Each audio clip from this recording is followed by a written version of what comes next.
күн, жастар бір арнасының көрермендері. Эфирде Қазақстандағы тұңғыш киберспорт ақпаратын тарататын Киберспорт әлемі бағдарламасы және оның жүргізушісі мен Келгенбай Әлішер. Құрметті көрермен, ал сіз киберспорттың не екенін білесіз бе? Білмесеңіз, халықтан сұрап көрейік. Киберспорт деген не? Это спорт среди киберигр. Киберспорт, хабарым жоқ. Контурды білемін мен де. Ол не ғой, компьютермен ойнайды, там бір-бірімен соревноваться етеді, командаға бөлініп 5-5 или 10-10, смотри как. Battlefield'ты білемін, Counter-Strike Go, CSGO.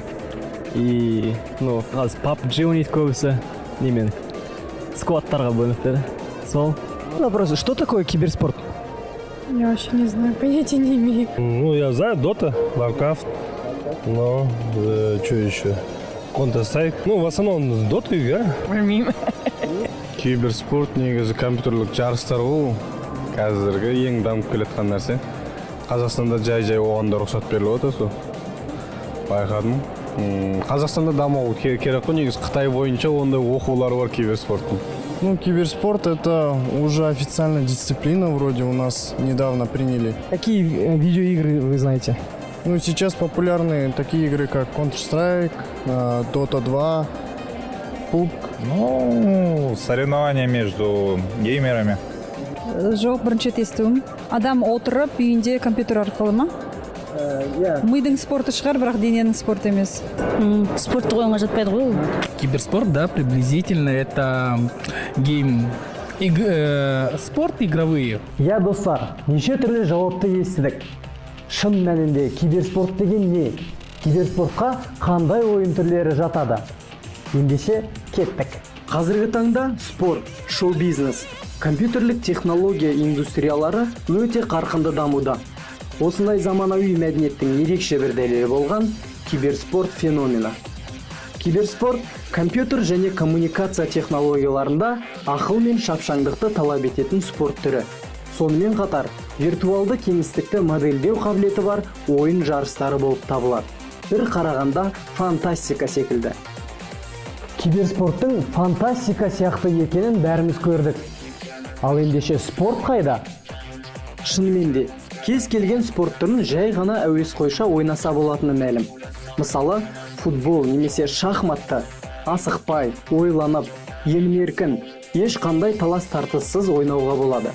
Алайда ойынға тәртіп пен уақытты қосқанда, бұл ойын түрлері спортқа айналып шыға келеді. Ең бастысы, компьютерлік ойындар мен киберспорттың өзіндік ережелері мен ескертулері бар. Біріншіден, кез келген компьютерлік ойын түрі спорт болып есептелмейді. Мысалы, бүкіл әлемге танымал GTA, Minecraft ойындары киберспортқа жатпайды. Себебі бұл ойындардың командалық немесе жеке ойыншыға арналған ережелері жоқ. Яғни жеңімпазды анықтай алмаймыз. Екіншіден, киберспорттың өзіндік арнайы ойын жанрлары бар. Бұл ойын түрлерінің ерекшелігі ойыншылардың жарыстарда аяқ астынан пайда болатын ережеден тыс айла тәсілдер мен шешімдерді қолдануға болмайды.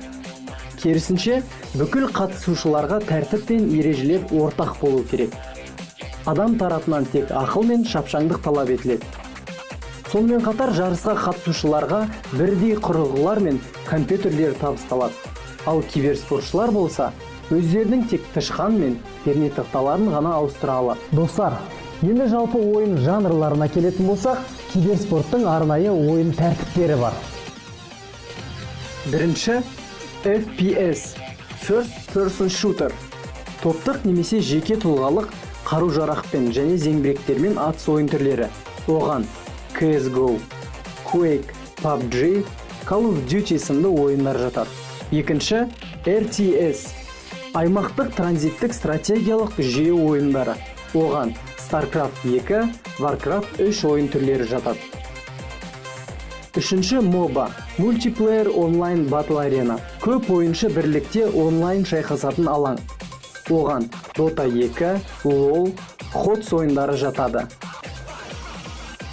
Төртінші, CCG, Costume Combat Game, әртүрлі тұлғалық соғыстық ойындар түрі немесе ынталандырушы ойындар десек те болады. Оған World of Tanks, Hearthstone ойындары жатады. 5-ші спорттық және жекпе-жек ойын түрлері.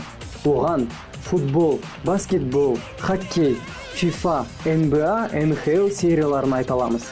Біле білсеңіз, жастардың компьютерлік ойындарды ойнап, үлкен қаражат ұтып алып жүрген рас. Қанша дейсіз бе? Миллиондаған долларлар. Миллиондаған долларлар. Жас киберспортшылар осы жарыстардың арқасында мультимиллионер болып жүр. Тіпті жарыстарды үлкен ареналарда өткізіп, мыңдаған көрерменді жинайтын болған. Киберспорт тарихына көз жүгіртсек, әлем бойынша киберспорт әр елде әртүрлі дамыды. Кішігірім компаниялар мен организациялар көптеген жарыстар өткізе бастады. Жүлде қорлары да аз емес. Алайда 2011 жылы Dota 2 ойынының The International жарысының жүлде қоры бүкіл әлемді дүр сілкіндірді. Жарыстың жеңімпаздарына 1 миллион ақш доллары табысталатын болды. Ал енді қазір бұл жарыстың жүлде қоры бірнеше есе көбейген.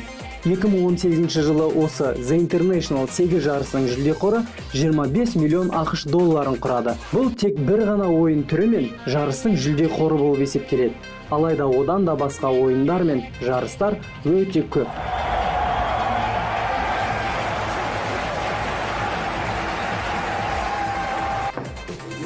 Құрметті көрермен, дәл қазір біз компьютер клубындамыз. Дәл осы компьютер клубында Dota 2 ойынынан 2018 жылғы Open Cups турнирінің жеңімпаздары дайындалады. Бүгін бізде қонақта 3W, яғни 3W командасының капитаны Құдайбергенов Рамазан. Рамазан, ассалаумалейкум. Ассалаумалейкум. Рамазан, осы Open Cups турнирында сіздер екінші орын алған болатынсыздар, 600 мың теңге ұтып алдыңыздар. Сол кездегі көңіл күйлеріңізді айтып берсеңіз. Ну, настроение было неплохое, даже хорошее.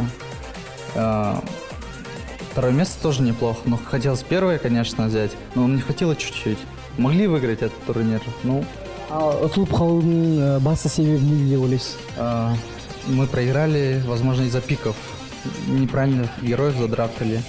И, получается, они проявили давление в начале игры, и мы не смогли камбэкнуть. Так, если бы, возможно, если драфты были бы хорошие, мы бы выиграли бы и забрали бы первое место. Ал енді жалпы осы Dota 2 ойынның қанша жылдан бері ойнайсыз? Я 3,5 года играю в Dota 2. Ну, еще Dota 1 играл чуть-чуть, ну, так, это с ребятами после школы. А так, в основном, Dota 2 3,5 года. Қандай ақыл айтасың? Қалай ойнау керек, қалай даму керек, сол туралы бір ауыз айтсаң? Ну, если вы хотите развивать Dota 2, не просто играйте, а играйте с какой-то целью. Ну, к примеру, поднять свой матчмейкинг ранг, ну, соло ПТС. Если соло ПТС вы поднимете, то вас будут узнавать и, возможно, куда-то даже пригласят. Енді, Рамазан, осы жақында ғана PUBG ойынынан Астана қаласында жарыс өткен болатын. Сол турнирда осы компьютер клубындағы ойыншылармен сіздер бірінші орын алыпсыздар. Сол жарыс туралы қысқаша айтып кетсеңіз. Ну, турнир был прекрасным. Это мой первый опыт по PUBG. Мы потренились и выиграли. Қанша ақша ұтып алдыңыздар? Выиграли 100 тысяч на команду. Жақсы, Рамазан, бүгінгі бізге сұхбат беруіңізге рахмет айтамыз. Сізге болашақта осы киберспорттан бүкіл әлемге танылады деген ойдамыз. Біз сізге сенеміз, сәттілік сізге. Достар, бүгінгі бағдарламамызда көп ақпарат айтылды. Бірақ та әлі айтылмағаны қаншама. Мысалы, видео ойындар адам ағзасына қалай әсер етеді? Қалай кәсіби киберспортшы атануға болады? Бұл сұрақтардың жауабын келесі бағдарламада айтамыз. Ал егер сіздің сұрағыңыз болса, немесе осы сұраққа жауап бергіңіз келсе, жастар бір Instagram парақшасына тіркеліп, дайректке жазыңыз. Достар, осымен бағдарламамыз өз мәресіне жетті. Келесі көріскенше сау болыңыздар.